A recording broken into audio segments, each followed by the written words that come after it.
along those lines, if you are feeling that nervousness or, tension or fear, even something like that, one thing that you can do is to just acknowledge that and be honest about it. So it could be something as simple as, I'm feeling really nervous about this conversation, so bear with me as I'm trying to gather my thoughts, and realize that might make the other person also feel a little bit nervous, knowing that you're nervous about it. But at least the fact that you're acknowledging it and being honest about it, I find takes the edge off a little bit. So it's not like I'm picking up non-verbally on this person being really nervous to talk to me, but I don't know why, and so now I'm scared. And them kind of saying it up front, at least it's like, okay, we're acknowledging that we're starting from the same reality, and that I'm able to kind of get where you're coming from and not just be picking up on it through my mirror neurons, picking up on your nervousness, and I don't understand why, and so now I feel nervous and I don't understand why. Welcome to the Multiamory podcast. I'm Jase. I'm Emily. And I'm Dedeker. We believe in looking to the future of relationships, not maintaining the status quo of the past. Whether you're monogamous, polyamorous, swinging, casually dating, or if you just do relationships differently, we see you, and we're here for you.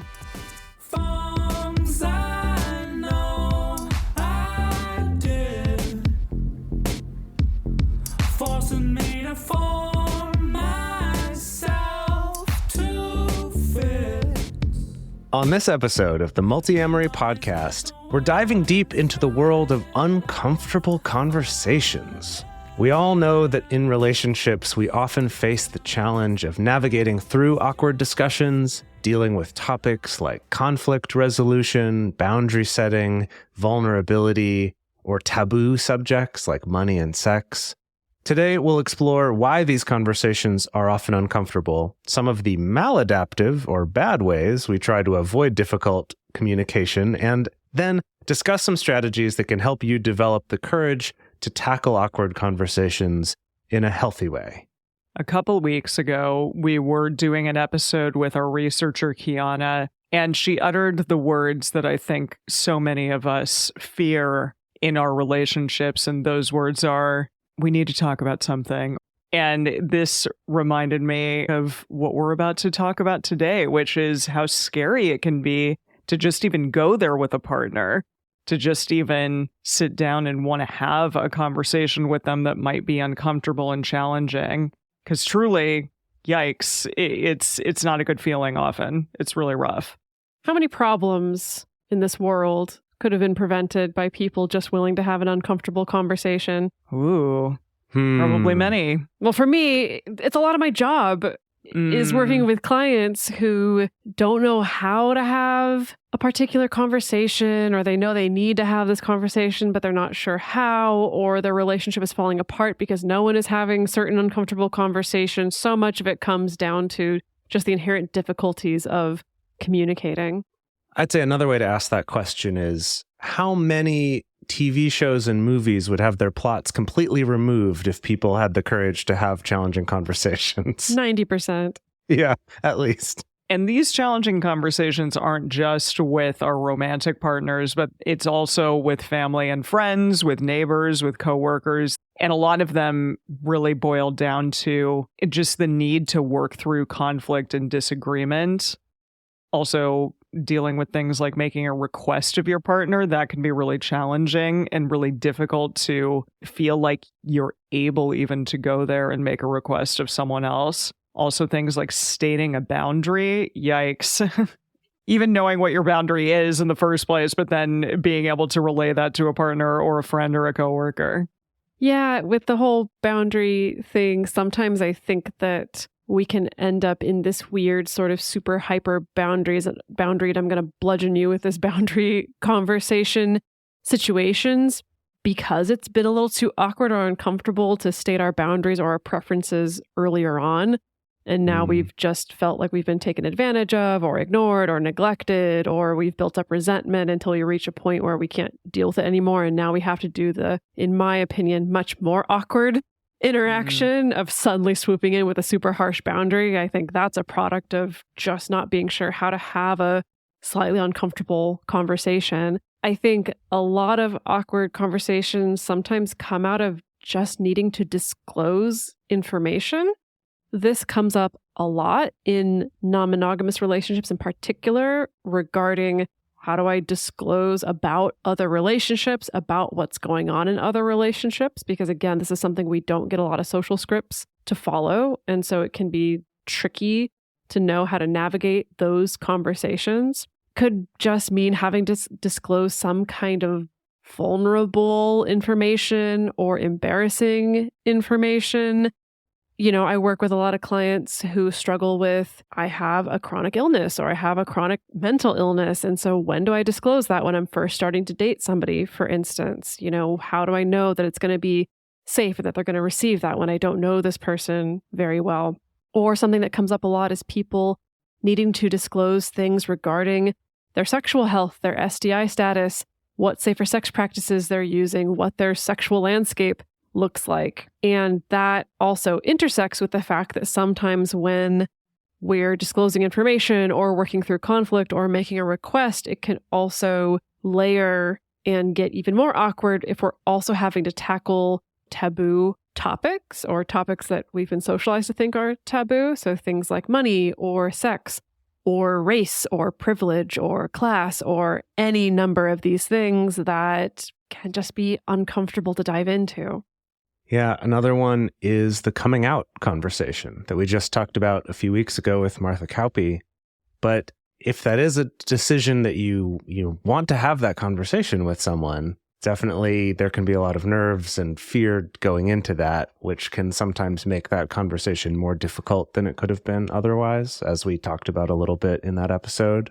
Or talking about the current state of the relationship. I think this gets to what Emily was mentioning of that, we need to talk, or we need to have a talk about what is our relationship? What's this about? What are we doing here? What are we doing here? Yeah, exactly. And then similarly, ending a relationship or de-escalating a relationship or just dropping some kind of big news on the relationship, something about maybe I have to move for a job, or I'm going to start traveling. I'm not going to see you for months. Those sorts of like big relationship changing things can be scary to talk about, can be hard to receive, and can also be hard to be the one to start that conversation. When we're looking at all of these things, I think it's super important to ask the question, why are these conversations so uncomfortable and hard to even begin, hard to even put out there into the world with a partner? And Dedeker touched on this momentarily before, but there's a lot of social conventions that are different based on, macro and micro culture. So we here in America and in a lot of Western cultures, Americans specifically very much are taught don't talk about things like money. Don't have a frank conversation about how much you make. It's rude to tell people how much you make. It's rude to discuss in any way that you're wealthy or that you are not, or maybe I feel like I should be making more money, but, even your employer doesn't want you to talk about how much money you make in relation to someone else. This is so funny. I was just thinking about this the other day, but I use the Wealthfront app for managing retirement investment. The Wealthfront app has this kind of funny mode on it where when you're looking at all of your accounts, you can shake your phone. And if you shake your phone, it will populate your accounts with different balances, different numbers, like fake numbers, so that you can show someone, hey, this is the Wealthfront app and this is how it works. And look, if I do this slider here, so that you can show off the app to someone without showing actually how much money you have in different accounts. And it's so, I'm like, oh, that's brilliant, I guess, from a marketing standpoint, from their side, right? Of you want people to do good word of mouth marketing and show the app to their friends and things like that. But then also I'm like, how silly is that? How weird. We have such a convention around, you can't be transparent about how much money you have or don't have, and so we need to build in a feature so that you can hide that, which is so funny. So in your microculture, you may be coming from a past relationship where it wasn't safe or okay to talk about vulnerable subjects or to communicate feelings honestly. Maybe a partner really didn't make it safe for you to do that. So that could be a thing that going into a new relationship, you just choose to not do simply because it doesn't feel safe to do that. Also, in your family life, you may have grown up in a family where no one ever talked about things like sex. Or if they did, it was awkward. And so Sure. you're like, well, that's always Or an shamey. awkward conversation to have. Or shamey, yeah. And that, I think, there's a big macro culture in terms of like religion, which the two of you have talked about, that's a thing that maybe you are shamed for and that you shouldn't be thinking about or doing. And so I'm just like not even going to go there in terms of sex. Mhm. And in monogamous culture, they really value and dictate that we don't discuss or acknowledge other relationships or past partners or past sexual experiences. And so it may be hard to undo that thinking and to even want to go and discuss, a new partner that you're really excited about, or if you have escalated that relationship in some way and want to go and tell your partner about that because that's probably the right thing to do. It may be really difficult to, just because you haven't ever done that before. And then we have to acknowledge that on the flip side, again, based on the macro or micro culture that you came from, some of these topics may feel totally comfortable to you.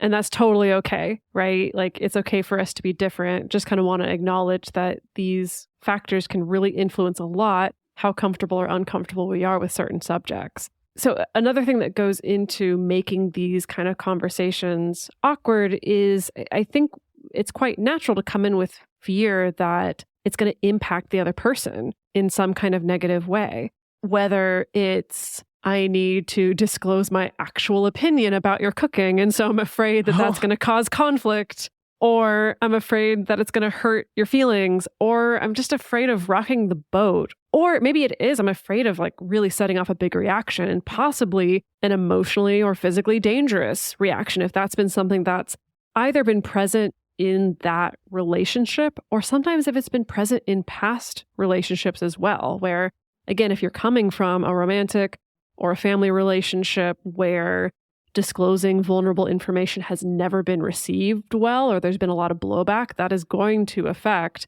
how you handle disclosures, even in relationships where the other person is a safer person to talk to. To tie this back to the microculture thing, it's also interesting to realize that our fears about the impact on the other person may or may not be true for them based on their own macro or microculture that they came from. And this can happen both ways. One is, I don't think this will affect the other person at all, and it really does. Or thinking, oh, they're going to have a hard time with this, and actually they won't, because maybe their past relationships were different, or their family was different, or something like that. So a lot of this is coming from these sort of internalized beliefs that we have about these things, and not necessarily even in reality, which is an interesting part of it too. And then speaking of those deeply ingrained feelings, a lot of it comes down to embarrassment or shame, which are very powerful sort of meta complexes of emotions when we come to embarrassment and shame. So this could be something like having to be vulnerable and expose our weaknesses or our mistakes. To admit that we did something wrong or that we are wrong about something can be really scary, especially if that's been our experience in the past. Maybe exposing what we really want or feel. Emily mentioned earlier making a request. And that seems so easy. It's just like, oh, yeah, I'd love it if, we could have pasta tonight or something. But if it's a request of like, I really wish that you would do this thing sexually that's not something we've done before, and I'm embarrassed to ask you about, and maybe I feel some shame about wanting it, or I'm worried that you'll think I'm bad for wanting that, or something like that. Or maybe I'm being needy if I ask for this thing, right? We can really internalize those embarrassment and shame reactions. Having to come clean about something that not only did we do wrong, but then we also lied about and misled someone about. With a lot of these, the longer it goes on before you have the difficult conversation, the harder it gets. So sometimes those situations where not only did I do something wrong, but I also kind of made it worse by keeping up that lie or just not disclosing it. And now time's gone by and it's gotten harder. And a lot of this comes down to ultimately this fear of rejection or abandonment, right? That not only do we have shame and embarrassment ourselves, but it also could just come down to this person might stop loving me, or stop liking me or stop caring about me if I'm honest about these things. And that's a very kind of central human fear and desire, which is why it can be really hard to overcome. Yeah, so to tie all this together, our researcher for this episode, found this 2011 study titled, "Let's Not Talk About That, Bridging the Past Sexual Experiences Taboo to Build Healthy Romantic Relationships." And now, really, the most interesting part of this study was the reasons that they found that people listed for specifically avoiding talking about past sexual partners or past sexual experiences. And again, this was a sample size of people who are mostly in monogamous relationships. But I just thought this list was interesting because I think it can be extrapolated to almost any awkward topic, right? It's not just about talking about past sexual experiences, but those reasons for avoidance included what they termed relational protection against harm that might befall the relationship, which feels like a very Tolkien-esque way of stating it. Relational protection against harm, reluctance to expose themselves or their partner to a negative emotional experience, such as embarrassment and humiliation, harsh judgment, vulnerability and fear, and stigma around things like having quote-unquote too much sexual experience. God, I got shamed from that. Sorry, I got shamed for that as a young person really, really early on for having had sex with 3 people. Oh. And my partner was like, wow, that's a lot for a woman. Jeez. Yikes. Yikes is right. But that's sort of the standard, right? Is like any number is going to be too much to somebody. To some jerk, any number is going to be too much. Yeah. Or to some jerk, any number is going to be too little also. Sure. Right. Yeah. And that person maybe is still carrying that guilt and shame around in their own relationships because it's tied to some of that too. For sure. I'm glad that you've at least gotten to move on from that person. Me too. Well, so this got me thinking, have the two of you ever experienced, like been in a relationship where there was that taboo of we can't talk about past partners, we can't talk about past sexual experiences? Yeah, like all of them before 10 years ago, maybe. Uh-huh. I just think that's just the normal way you did it, was you just wouldn't talk about that. It wasn't even like we intentionally avoided it because you just don't. There definitely were some of those, but I think in some of my relationships, I did discuss some of my exes and some other people that I had dated. And I don't know, it's interesting that on one side, there were people that really didn't want to speak about that. And then there were certain people that were okay with it. It was like, oh yeah, I had a great relationship with this person and they were the only other person I've been with besides you. Have you ever been on the receiving side where you felt awkward or uncomfortable having to hear about a partner's past relationships or past sexual experiences? If I have, it's been a long time since I felt uncomfortable about that subject, but maybe? It has been a long time. I'm also realizing now that I'm thinking about it that I'm bad at time, which Yes. you all know about. Correct. me. Yes, you're bad at time. Yes. Yeah. When I said 10 years, I'm thinking maybe 15 would be more accurate. But anyway, some amount of time. But yeah, I can absolutely recall some relationships where, where a partner has told me about their past sexual experiences. And it's like I feel weird about that, or like I have to compare myself to it, or that somehow those reflect badly on me, or all sorts of baggage that I was given culturally or whatever. Right? I'm glad you put it that way, all the baggage that I was given, because I was sitting here and reflecting on it and thinking about a pretty early relationship, so probably like early 20s, late teens in college, having so much jealousy of the past with my boyfriend at the time. And I couldn't even explain why, because it wasn't even like I perceived this past relationship to be so much better or more intense or whatever. I think it really was just like that was the message that I got. And so the idea that I have to grapple with the fact that this person has dated before, well, that's just rude.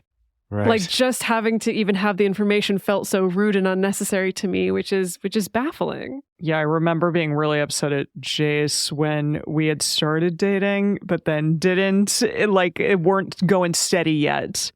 and you slept with someone like right in between the time when we like became official and weren't. And I felt so upset and so jealous of that person that you had like slept with another person. Now I don't give a fuck, but wouldn't otherwise. Well, but that's so common. So many people run into that situation, right? The weird in between. We haven't had the courage to have the uncomfortable conversation of defining the relationship, and therefore we don't say anything, and therefore we run into hurt feelings. So mad when expectations are different. Yeah. And so then it all just kind of implodes because we didn't communicate about it. And so that brings us to the next section, which is talking about what are the things that we do instead of actually communicating? You know, when something's uncomfortable or awkward, what are the maladaptive ways that we try to get around that? One of the ways that we just sort of leave this uncomfortable conversation for another day is to perpetually avoid it. So that avoidance may happen until we hit a really big moment of conflict or the situation just implodes. Like maybe it's, you know, little tiny irks that happen over and over and over again until one day the straw that breaks the camel's back and all of a sudden it ends in a humongous blow up. Well, speaking of, I need to know what the past goss was. So, Emily, like, how did you even find out that Jase had slept with somebody else? Yeah, what was told the me or implosion something? like? How did y'all sort it out? I want to know all the gossip from, 200 years ago.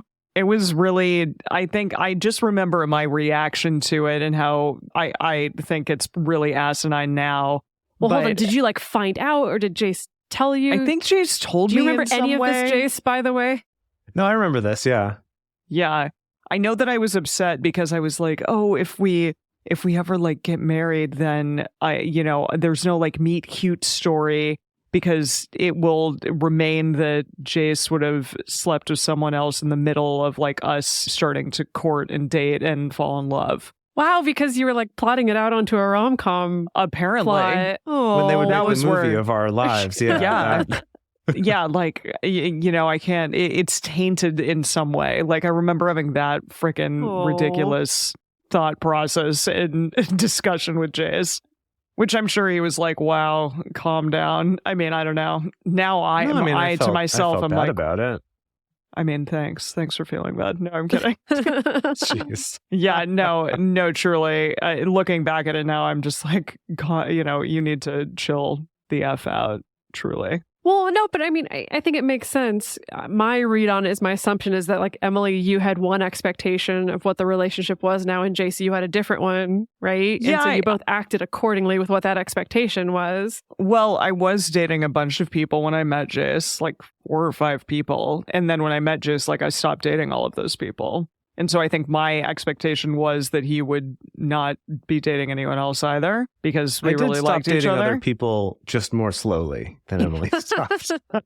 There you go. Because this was back when we were still monogamous, right? So we did end up in a monogamous relationship. But 100%. But I more slowly closed those other relationships, you could say. There you go. Yeah. Yeah. So, he had like a fun time in Seattle going home for the holidays, and Oh, that's what it was. Gosh, yes. I forgot what story that was. Yes. You like had sex with like a bass player or something that you like saw it. The way you say that, Emma, with a bass player. No, like that you as the bass is right here behind me in my room. Yes, no, yeah. I know, like a fellow bass player, like in, How I guess that you saw, I know that you saw it at a club or something. So I was at a New Year's Eve show, I think. See, yeah, I knew it was on New Year's Eve. See, he does remember. But this okay? But this was like, guys, this was like 12 years ago. No, I know, like but 13.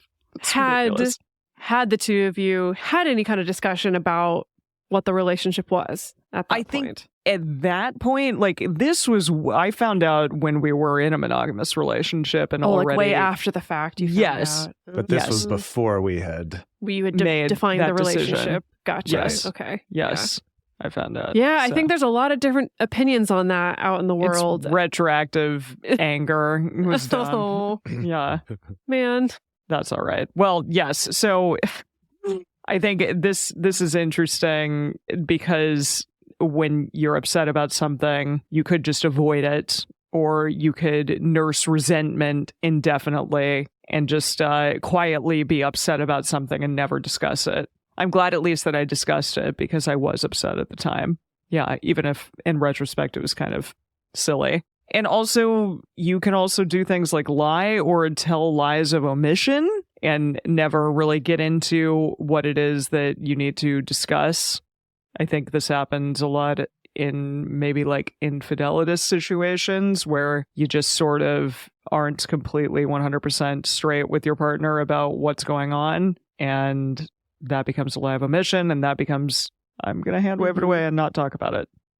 That's one I see come up a lot, and I've done myself a lot in non-monogamous relationships, especially when you're new at it, but even after having experience, because it's that weird line of how much am I supposed to right away after anything happens go tell my partner? Yeah. And then when do I cross this weird threshold into now it feels like I've been withholding it from them?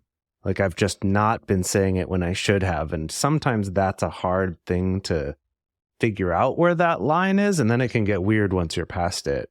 And that's one that I've definitely run into many times, and I see this happen a lot, especially with people when they're new, but even when you've been in a relationship for a while. I think the main difference is if you've been either in that polyamorous relationship for a while or you've just been polyamorous longer, getting back out of that's a little bit easier because you have more experience and more of a sense of it will be okay. Even if I should have said something a little sooner, it's still going to be okay. And we'll get more into that later when we talk about the better ways to handle this than these. Some other examples of not great ways to get around uncomfortable communication are passive-aggressive ways of communicating.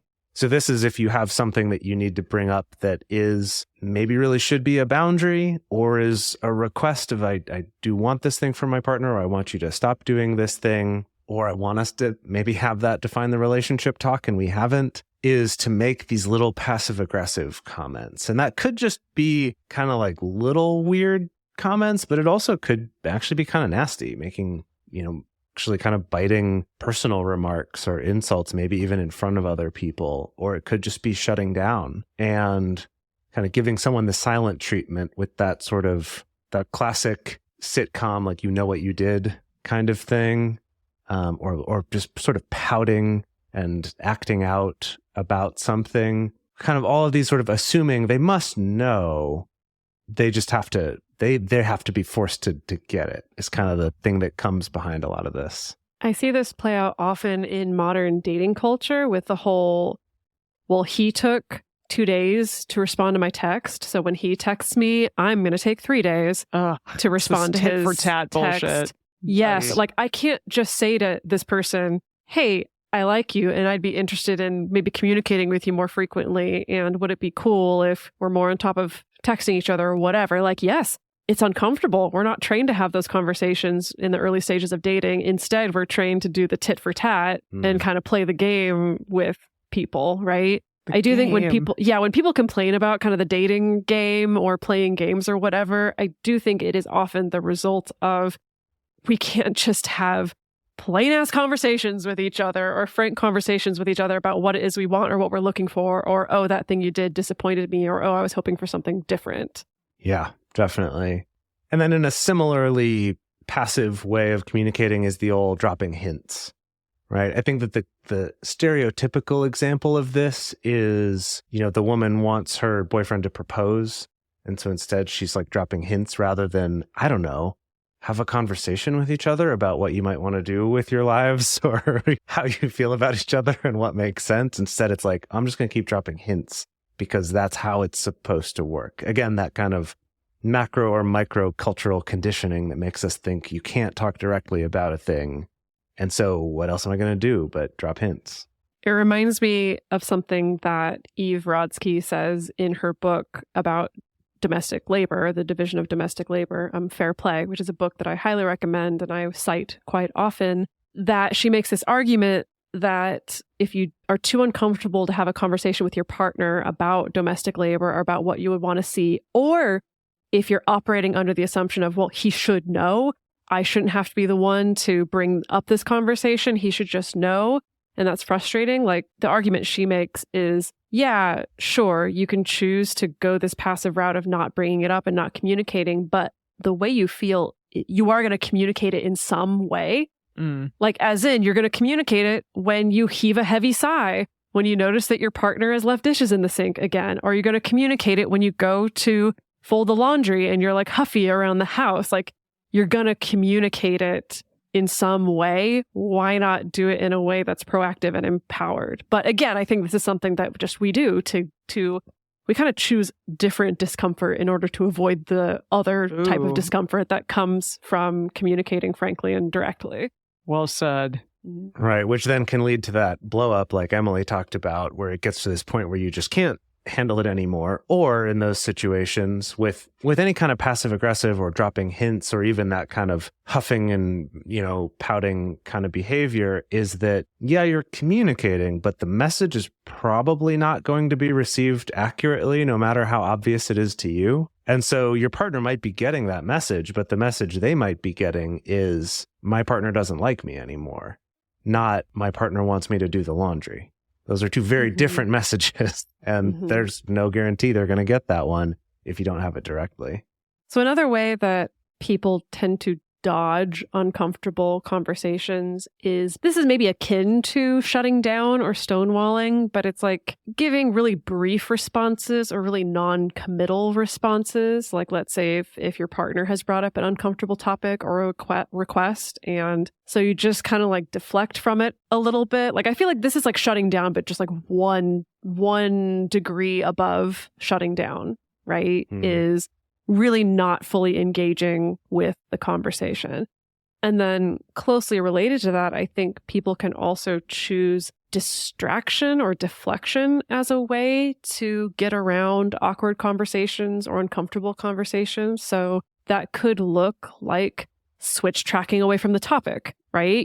So as in, your partner comes to you and says, hey, I really want to sit down and talk about money stuff. You make more money than I do. I make less. How do we handle going on dates together and splitting the cost of that? And then you respond with, well, no, now's not the time. Or no, I feel really uncomfortable talking about that right now. Or maybe it's like, I don't like that you asked that question. I don't like that you came in this accusatory way. I don't like that you yada, yada, yada. So like, as in switch tracking away from the actual topic into having a meta discussion about how the person brought up the topic or things like that. Or this could quite literally just look like distraction, diving into literally anything else in order to avoid having this conversation.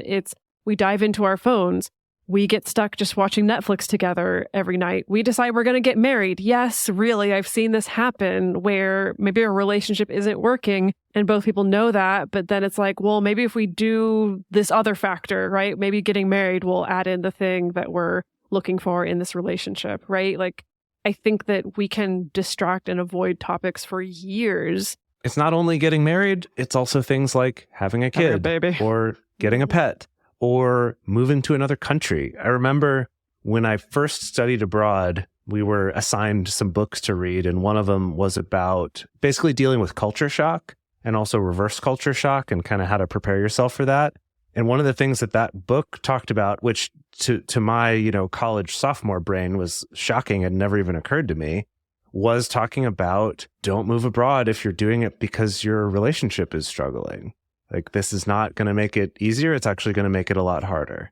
And that to me was just that, gosh, yeah, that wouldn't have even occurred to me that someone would do that. But I could also see, okay, I guess I could see how someone would do something like that. So any of those kind of big decisions, they're like this extreme distraction from the actual things that we don't want to talk about. And whoo boy, let's try to avoid that. And so to that end, we're going to get into some better ways that we can tackle these awkward conversations. But first, we're going to take a quick break to talk about some of our sponsors for this show and ways that you can support this show.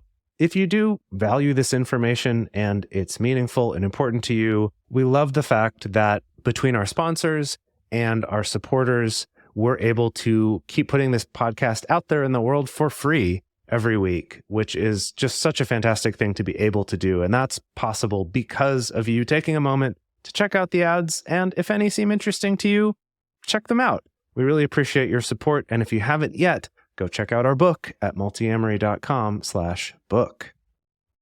And we're back, and now is the time to get the courage for uncomfortable conversation. We're going to be talking about the better ways, the more adaptive ways to tackle awkward conversations.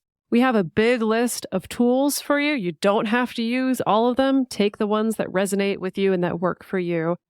Now, for myself, if it's a particularly daunting conversation that I need to have with somebody, I like to start by figuring out my why behind having the conversation at all. And so this can be a good prompt for some journaling. It could be a good prompt for a dialogue with your therapist or a close friend. But I think making sure you have some time to sit on your own and really think this through can be helpful. So I like to ask myself questions like, why is it important to have this conversation? And sometimes you may come to the conclusion, maybe it's not that important to have this conversation. Maybe I don't actually need to confront this person on this thing. Maybe I can just let it go. Or maybe it actually really is crucial to have this conversation. To dive into that a little bit deeper, you can ask yourself, what are the pros and what are the cons of having this conversation at all?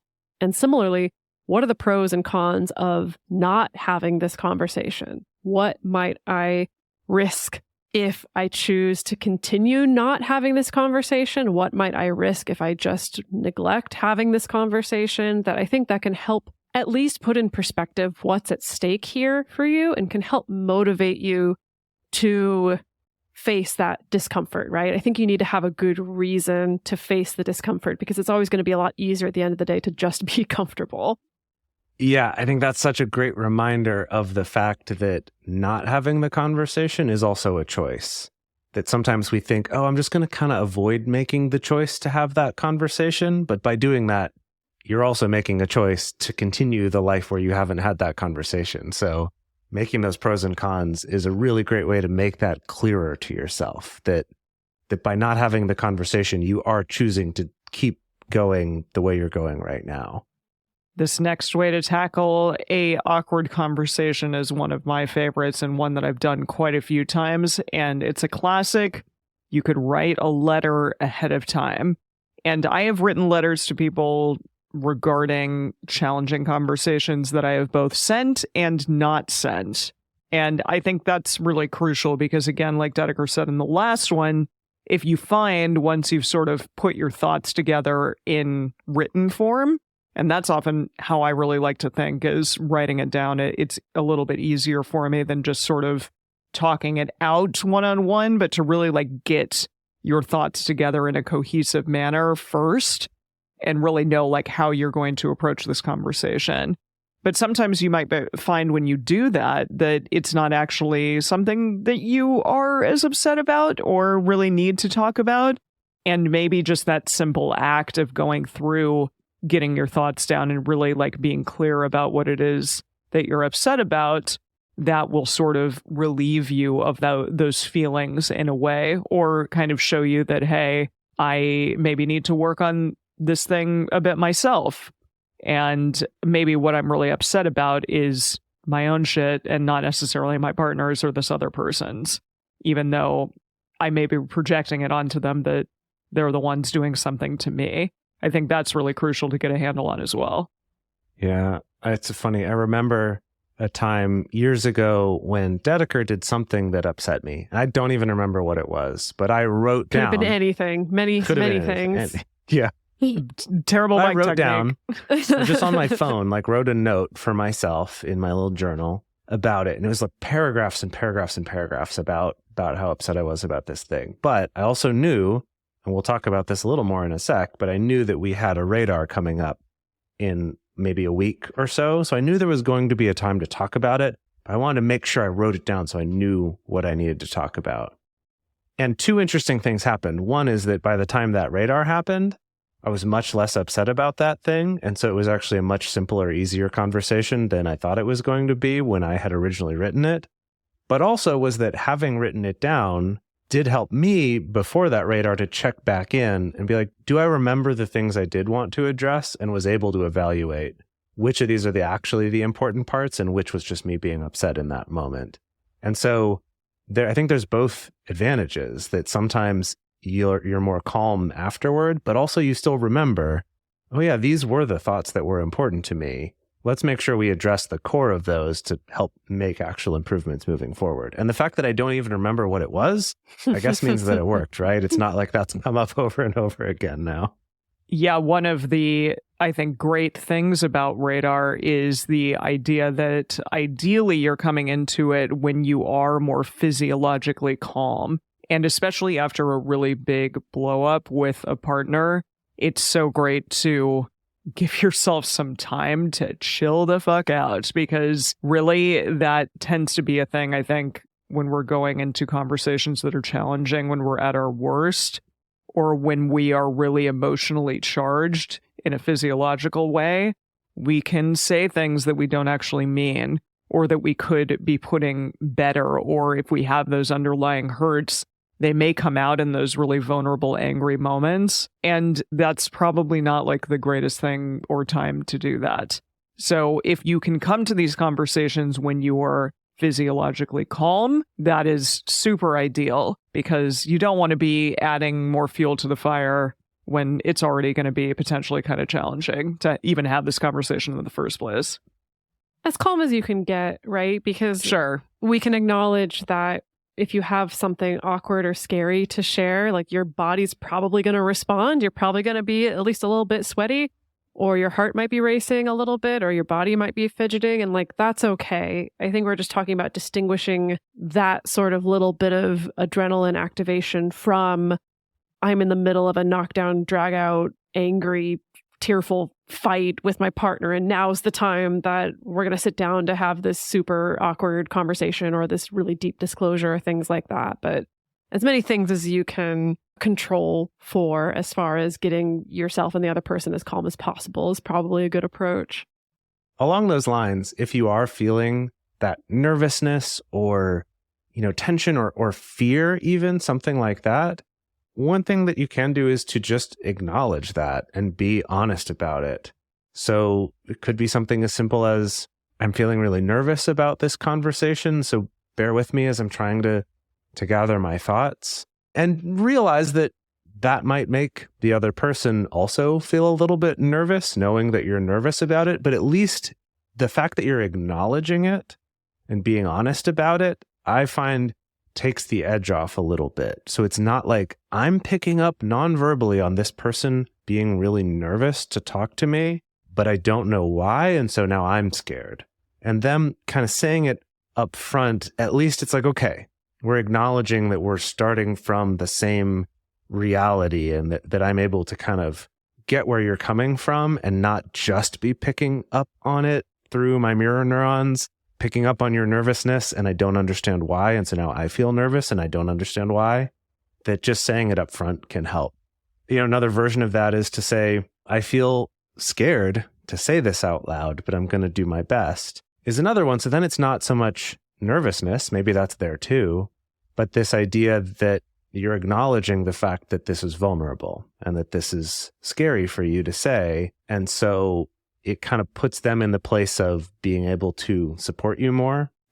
Knowing that you're coming from a place of being scared to say it is different, because maybe you don't come across that way. Maybe they're not getting nervous, scared vibes from you. Maybe you just always seem so confident to them.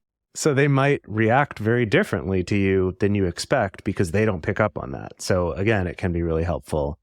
And then it could be something like, this may be an uncomfortable conversation, but we'll get through it. Or maybe something like, this is an uncomfortable thing to talk about, but I want to talk to you about this because you're important to me, or because this relationship is important to me. Just something to both put you on common footing so you understand what's going on, but then also to just be clear so they're not trying to guess, because they might guess wrong, like we mentioned before with the size while you're doing the laundry or something like that.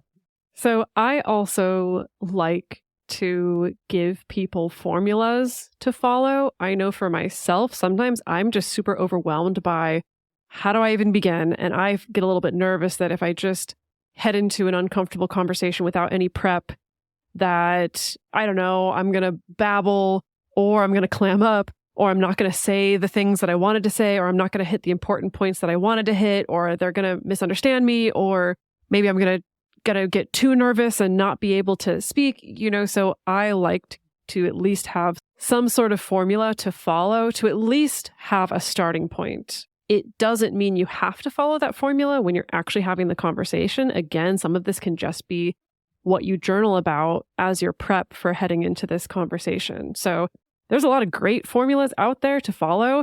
I really like the difficult conversation formula that was developed by Reid Mihalko. Have your opinion about Reid Mihalko, but I really like the format, which is basically you write down at least 3 things that you're scared of happening as a result of having the conversation. Write down at least 3 things that you do want or that you're hopeful for as a result of having the conversation. And then write down what's the thing that you haven't been telling this person or that you want to tell this person. And you can choose just to do that by itself, just to kind of get, a sense for yourself of what are the stakes here? What is my why here? What am I actually hoping to get out of this conversation? And then you head into the conversation. Or that can be a format for a letter. Or that can be a format for like what you say to the person. I do think there's something about being vulnerable enough to share what does scare you and also what it is that you're hoping for as a result of having the conversation. So that's one formula to try. Something like nonviolent communication or clear talk is also a good formula to start with, so stating an observation, stating a feeling, expressing a need, and then making a request. You can go check out our episodes on NBC and on Clear Talk for that. And then, of course, we always have to give a little shout out to our radar framework because, again, we developed radar with specifically non-monogamous folks in mind, specifically with being able to provide people a rhythm for doing uncomfortable things like disclosing information about other relationships or checking in about money or checking in about sex or things like that within a container that you and your partner have agreed on as a team in order to make these conversations feel a little bit safer and maybe a little bit less uncomfortable. So I think in doubt, find some kind of framework or formula that you can follow almost to give yourself like a guardrail to hold on to. It's really important to get clear on what you're hoping for from this conversation. And there's a lot of things that we talked about previously in terms of figuring out what it is that you're looking for in this conversation by journaling, by writing letters, by doing all of those things. But once you do figure that out, it's great to relay that to your partner. So use something like our Triforce of Communication to disclose and tell your partner, hey, I really would like some advice on this. This is really hard for me. This is really challenging. Or I'm having a really tough time with this, so I just need to tell you, and I hope that you can hear me and that you take this information. You don't need to say anything about it necessarily unless you really want to, but I just need to get it off of my chest. Or I would really love some support from you on this because this has been a really tough time for me. This next one I really like because it can be used along with any of these others. So say, for example, you do radar, which is really nice because you have it regularly. So you don't have to have that we need to talk moment before you actually do the talking. Because it's just, oh yeah, we have this planned every month where we get to talk about whatever's on our mind, good and bad, and all of that. But if you're finding that that's still challenging or it's just still we're falling into some bad patterns of either not communicating or communicating badly, is to change up the format or change up the setting. So this could be something like for you, if communicating verbally is really hard, especially on this topic, see if the other person would be willing to discuss it via text or even just from the other room, right? Just you're texting each other from the other room. So if you need to run in and give a hug, you can, but that it could give you that way to gather your thoughts. Maybe it's even writing old-fashioned letters to each other, even if you're just walking to the other room to hand them to each other. It could also be making yourself feel more comfortable, building a little nest for you to have that conversation in. It could be going for a walk and having a talk. It's an interesting one because this is one that I personally really like, because then it's like, okay, we're doing something. We're not just sitting here facing each other, having this really difficult conversation. But then I did have one partner who, when I suggested that, she got really weird about it. And she was like, walks are when you talk about bad things in your relationship. That like she had that association with it. Let's go for a walk. Right. So that really freaked her out about going for a walk. And so I was like, okay, that's not a good fit for us then. Or maybe it's like you've been having those hard talks on walks. Maybe find something else instead, right? This is one that Dedeker and I have liked to do over the years, which is doing your radar or just having that talk out in the world somewhere, in a park or a cafe or something like that. Caveat here, of course, is be sure you talk about it beforehand. It's better if you both know what you're going to be talking about, because some people might feel supported and more relaxed being, outside of the house in this situation around other people. But for other people, they could feel trapped. Like I'm not allowed to react the way I actually want to react because I'm in public and these people are watching me. So just, be sure you're communicating about that beforehand.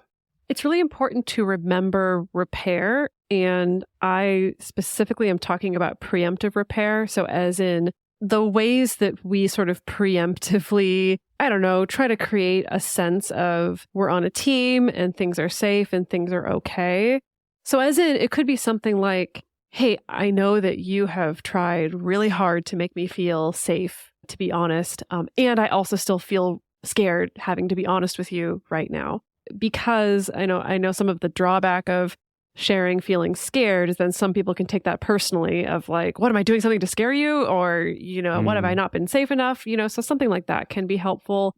I think it can be helpful to bring good-natured fun and humor into these discussions. Like it's okay to laugh at the awkward nature of a conversation. It's okay to have that release.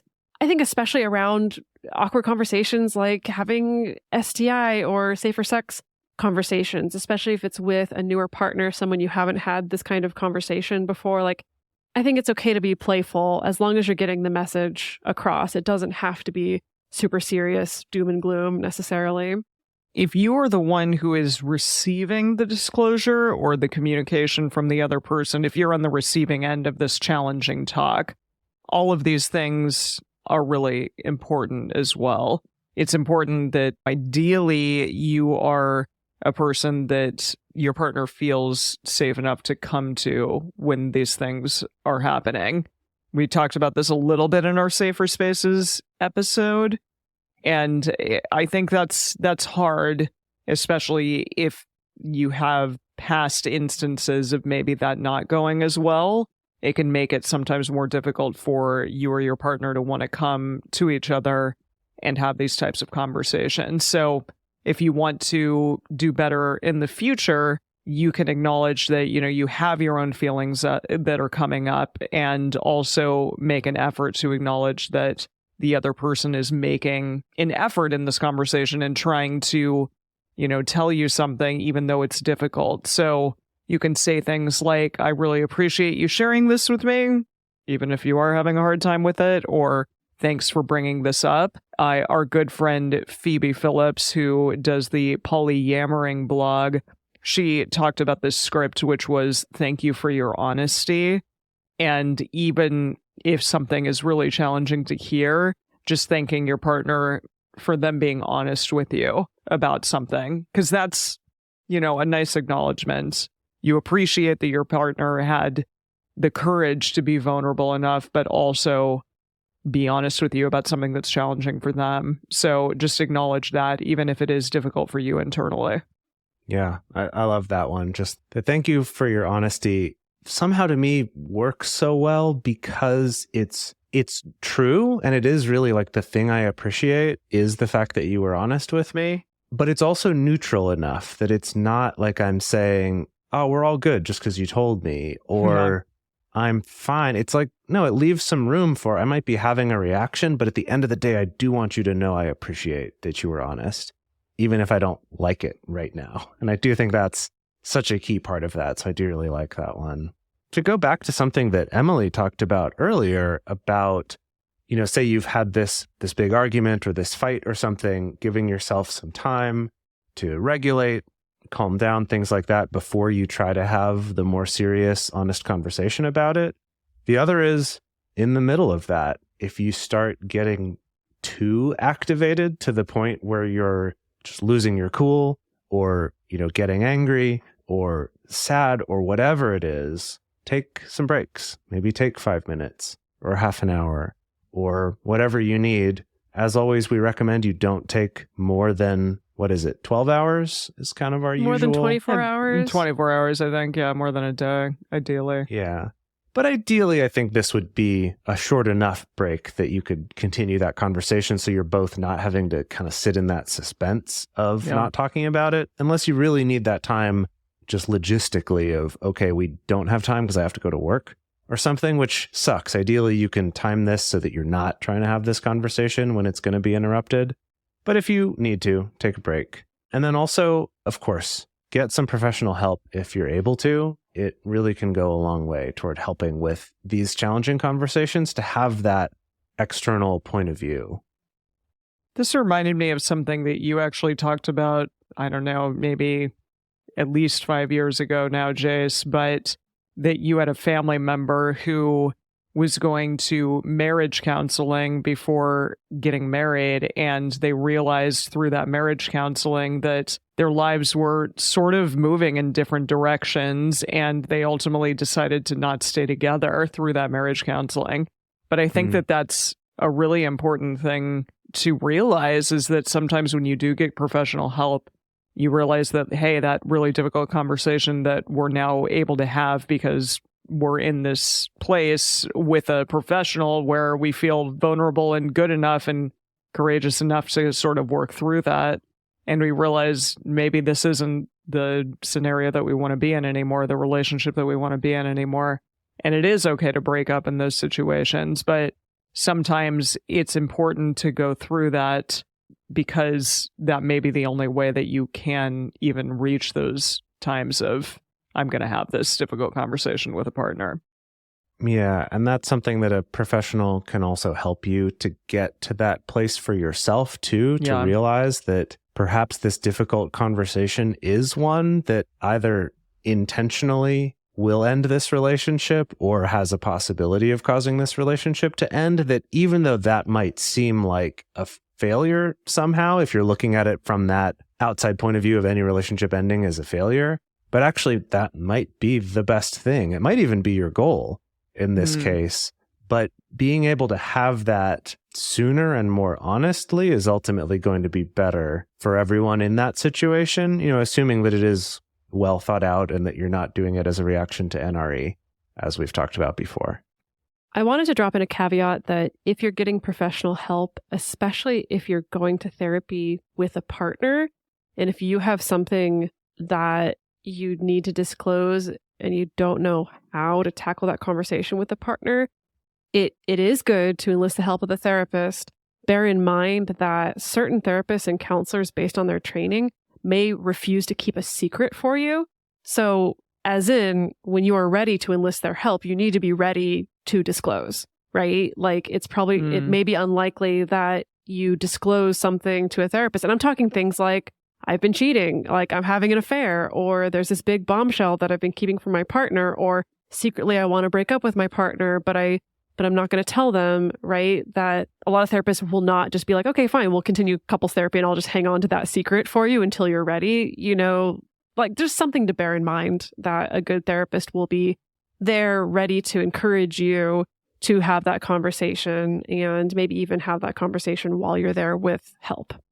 With that said, getting professional help can also be a really great way for you to help figure out why this communication is difficult to have and what it is that you are seeking to get out of it. So all these questions we've been talking about, it can be really great to have that outside perspective to help you find that.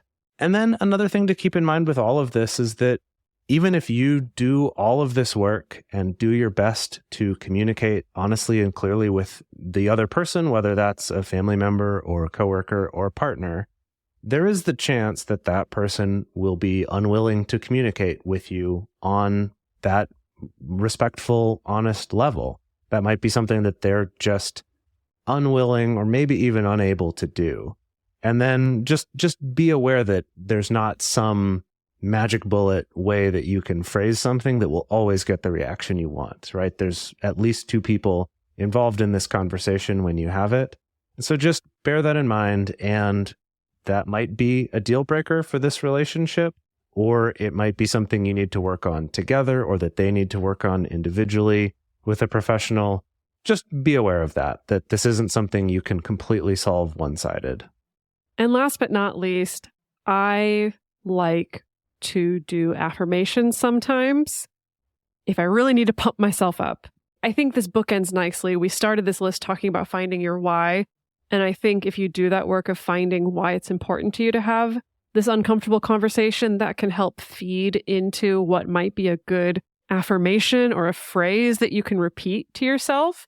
You know, you can create something that affirms your identity and your values around communication. So some examples may be, I'm a person who communicates clearly and compassionately. You know, super simple. And that's what motivates you to tackle this uncomfortable conversation. It could be something like, I want to create a supportive environment in my relationships. Or I'm brave enough to be honest, even if it's uncomfortable. Or even something like, maybe this truly, truly is scary. You don't know what the response is going to be. You don't know what the outcome of this conversation is going to be. Maybe it's really a doozy. Repeating to yourself, I will make it through this conversation, whatever the outcome. You know, finding something that's relatively neutral, even if you can't tell yourself, oh yeah, it's all going to be fine. It's all going to be great. I'm going to feel so much better on the other side. You may not, right? But if you can tap into that sense of your own resources and your own self-resilience, then that can help you to have the courage to tackle the conversation. For me, I really I remember there was this particular passage in The Ethical Slut, and I think the example was about talking about sex or sexual health or something like that. And the author said something along the lines of, a good slut can still talk about sex even if they're blushing, you know, which is like a little bit silly, but I really internalized that and kind of took it beyond having conversations about sex. And so for me, what I often tell myself is, if you're blushing, you're doing it right. That means that you're doing it right. For me, it became about really reframing the actual feelings of discomfort to let myself know that, no, this is a good sign. You know, I feel vulnerable. I feel unsure. I feel embarrassed. It means I should be talking about this with my partner, because vulnerability and honesty is what builds closer relationships. So again, even if you don't know for sure that things are going to be all positive and rosy on the other side of it, I think it's important to, again, affirm that part of the reason why we're in a relationship at all is to feel that we can be vulnerable and honest and safe. And some of that is taking some of this risk and choosing to take on some of this awkwardness or discomfort. So folks, we want to hear from you. The question that's going to be up on our Instagram stories this week is, we want to know, what's your advice for getting through awkward or uncomfortable conversations? How do you get through it? Can't wait to hear your responses. The best place to share your thoughts on this episode with other listeners is in our episode discussion channel that is in our Discord server. You can also post about it in our private Facebook group. You can get access to these groups and join our exclusive community by going to patreon.com/multiamory. In addition, you can share with us publicly on Twitter, Facebook, or Instagram. Multiamory is created and produced by Jase Lindgren, Emily Matlack, and me, Dedeker Winston. This episode was researched by M. Mays. Our production assistants are Rachel Shennework and Carson Collins.